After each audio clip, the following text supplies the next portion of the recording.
आदरणीय व्यासपीठ, आपणा सर्वांचे लाडके अतुलदादा बेनके साहेब असतील, काळे साहेब असतील आणि तुळशीराम भोईर बाबा असतील आणि उपस्थित सर्वच व्यासपीठ निवडून आलेले सर्वच उमेदवार, जिल्हा परिषद आणि पंचायत समितीचे उमेदवार, नगरपालिकेचे आपले सर्वच उमेदवार आणि उपस्थित सर्वच राष्ट्रवादी काँग्रेस पक्षाचे ज्येष्ठ श्रेष्ठ कार्यकर्ते, पदाधिकारी, सर्वच महिला भगिनी ज्यांनी पक्षासाठी अतिशय निवडणुकीच्या काळामध्ये जीव ओतून काम केलं, ज्यांचं योगदान खूप महत्त्वाचं होतं, त्या सर्वजण इथे उपस्थित आहेत। सर्वप्रथम मी सर्वांचं मनापासून आभार व्यक्त करते।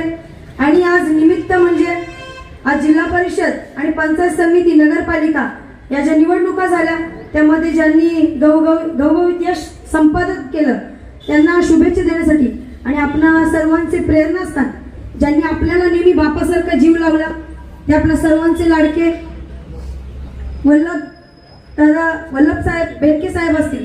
खरंच बेनके कुटुंब आणि लांडे कुटुंब, जरी मला इकडे येऊन 4-5 वर्ष झाले असतील तरी पण लांडे कुटुंबाची आणि बेनके कुटुंबाची नाळ ही बऱ्याच वर्षापासून आहे। कारण बेनके कुटुंबाचे खूप मोठे उपकार आहेत लांडे कुटुंबावर। माझ्या सासऱ्यांना अध्यक्ष बनवण्यामध्ये अगदी सिंहाचा वाटा बेनके साहेबांचा होता। मी खरंच म्हणेन त्याची परतफेड आम्हाला माहिती नाही या जन्मात होईल की नाही, पण या कुटुंबासाठी आणि बेनके साहेबांसाठी जेवढं करता येईल तेवढं करण्याचा आमचा प्रयत्न असेल। आपल्याला निवडणुकीच्या प्रचाराच्या रणधुमाळीमध्ये आपल्यावर जे दुःख आलं ते आपल्या सर्वांचे लाडके नेते, महाराष्ट्राचे दैवत कैलासवासी अजितदादा पवार साहेब आपल्यातून निघून गेले। ते निघून गेल्यानंतर साहेब इतके खचून गेले होते की साहेबांच्या ओठातला एक शब्द होता तो अजूनही कानामध्ये घुमतोय,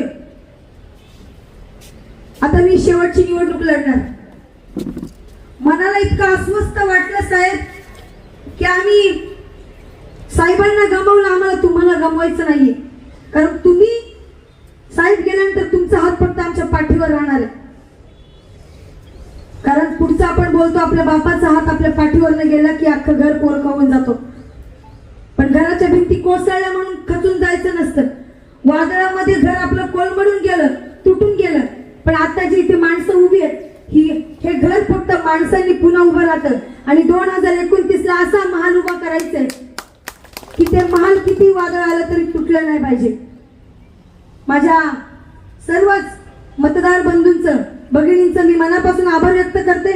कारण एक एक वीट रचली की घर तयार होतं, अशीच तयारी आपल्याला 2029 ला करायचे। कारण 2029 ला आपल्या साहेबांना पुन्हा आमदार करायचे आपल्याला। हे स्वप्न फक्त आपलं नाहीये, हे स्वप्न आपल्या अजितदादा साहेबांचे, वल्लभ बेनके साहेबांचे, हे स्वप्न आपल्याला पूर्ण करायचे। आणि खरंच मी म्हणेन आपल्या या महात्म्यांना जर आपल्याला श्रद्धांजली व्हायची असेल तर ती खरंच 2029 ला आपण वाहूयात आणि आपल्या बेनके साहेबांना पुन्हा एकदा आमदार करू।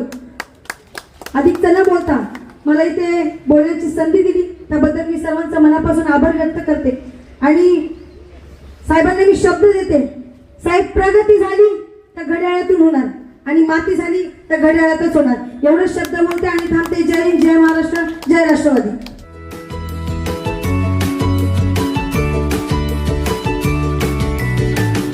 बातम्या शेतीच्या, बातम्या मातीच्या, बातम्या अन्यायाच्या, गुन्हेगारीच्या,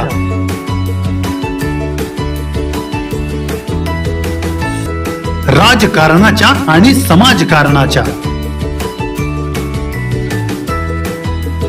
शोषणाविरुद्ध बुलंद आवाज, जनसामान्यांच्या हुंकाराची गाज, सत्कार्याला प्रोत्साहन,